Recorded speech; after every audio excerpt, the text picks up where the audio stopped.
வணக்கம். Welcome to the shine your max by shine your mind channel. இந்த வீடியோவில் நம்ம தைராக்சின் ஹார்மோன் T4 ஹார்மோன் அதை பற்றி பார்க்கலான்னு இருக்கோம். வாங்க பார்க்கலாம். முதல்ல T4 ஹார்மோன்னா என்ன அப்படின்னா, உங்களுடைய உடம்போட அடுப்பு ஹார்மோன். அடுப்பு ஹார்மோன் எதுக்கு சொல்கிறோன்னா, நம்ம ஒரு உணவை நம்ம பதப்படுத்துகிறோம். ஒரு ராவா இருக்குது, ஒரு கிழங்கு, அரிசி எதுவாக இருந்தாலும் நம்ம அதை ஹீட் பண்ணி அதை வந்து சோறு சாப்பிட்ற மாதிரி ஒரு உணவாக நம்ம மாற்றிக்கிறோம்.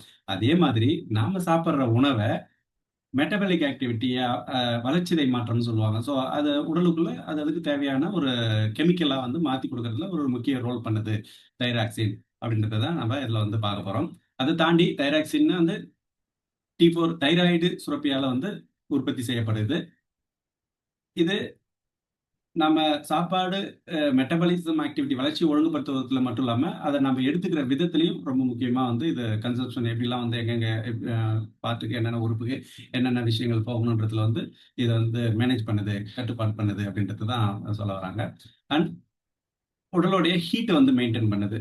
உடல்ல வந்து ஒரு ஹீட்ன்னு ஒரு பேலன்ஸ்டான ஹீட் இருந்தா தான் நம்ம உடலே இயங்க முடியும். எப்படி நம்ம ஒரு அரிசியிலிருந்து சோறா டிரான்ஸ்ஃபர்மேஷன் ஆகறதுக்கு ஒரு ஹீட் தேவைப்படுதோ, அந்த மாதிரி நம்மளோட எனர்ஜி லெவல் வந்து சாப்பாடுலேருந்து எனர்ஜியா மாறி நமக்கு ஆக்டிவா செயல்பட வைக்கிறதுக்கு ஒரு ஹீட் தேவைப்படுது. அதுக்கு வந்து பொறுப்பேத்துக்குது அப்படின்றத தான் சொல்ல வராங்க. அண்டு இதயம் மற்றும் மெட்டபாலிசம் அண்டு கலோரி பர்னிங், அதாவது நம்மளுடைய எனர்ஜி எங்கெங்கெல்லாம் வந்து எதுக்கு தேவைப்படுதுன்றது வந்து செக்ரிகேட் பண்ணி கொடுக்கறதுக்காக T4 ஹார்மோன் வந்து செயல்படுது அப்படின்றது தான் சொல்ல வராங்க. ஸோ T4 கம்மியா இருந்தா என்ன ஆகும் அப்படின்னும் போது ஹைப்போதைராய்டு அப்படின்ற ஒரு நிலைமை வரும். அது வந்து சொல்லவே தேவையில்ல. நிறைய பேர் பார்த்துருப்பீங்க. எடை வந்து ஜாஸ்தி ஏறிக்கிட்டே போகும். உடல் சோர்வா இருக்கும், மனசோர்வா இருக்கும், முடி உதிர்ச்சி அதிகமா இருக்கும்.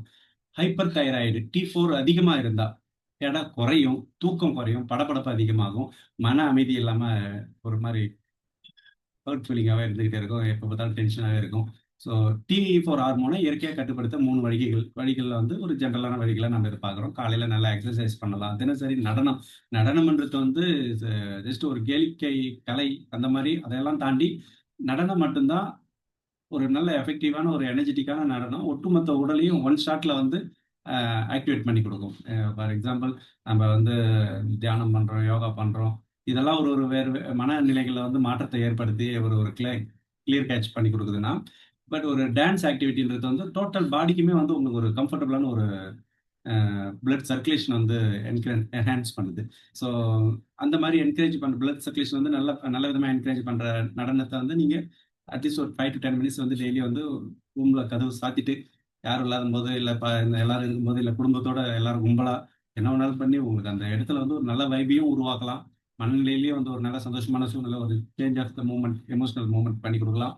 அதே சமயத்துல உங்களுக்கும் பிளட் சர்க்குலேஷன் வந்து கம்ஃபர்டபுளா வந்து ஒரு ஃபுல் சரீரத்துக்கும் ஒன் ஷாட்ல வந்து உங்களுக்கு ஒரு எக்ஸர்சைஸ் கொடுத்த மாரி இருக்கும்.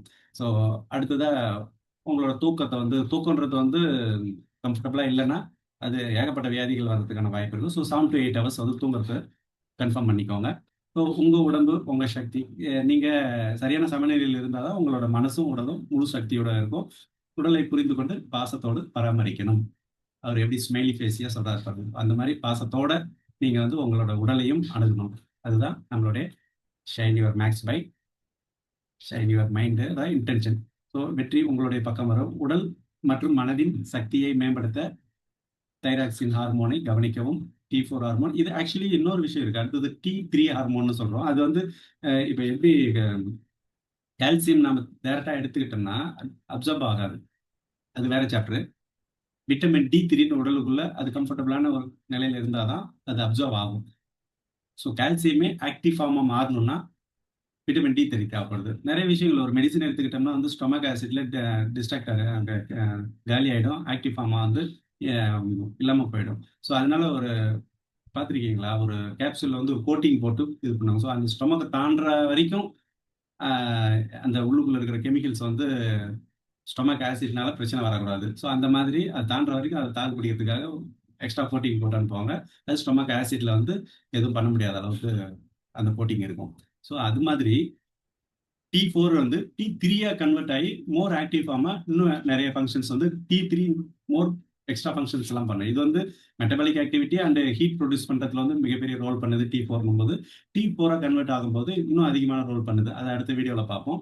ஸோ உங்களுடைய இந்த மனதை சக்தி மேம்படுத்த T4 ஹார்மோனை கவனிக்கவும். அதுக்கு நம்ம ஏற்கனவே சொன்ன மாதிரி மார்னிங் எக்ஸர்சைஸ், தினசரி ஒரு டான்ஸ் ஆக்டிவிட்டி. டான்ஸ் ஆக்டிவிட்டி முடியலன்னா அட்லீஸ்ட் ஒரு ரன்னிங், வாக்கிங், ஜாக்கிங் ஏதாவது ஒண்ணு. ஸோ டோட்டல் பாடி சர்க்குலேஷன் வந்து மெயின்டைன் பண்ணிக்கோங்க. தூக்கத்தை மெயின்டைன் பண்ணிக்கோங்க. இதெல்லாம் தான் வந்து கவனிக்கப்பட வேண்டிய விஷயம். சீரான வாழ்க்கை முறையுடன் ஆரோக்கியத்தை நிலைநாட்டுங்க. அடுத்ததா T3 ஹார்மோன்னா என்னன்னு பார்ப்போம். நன்றி.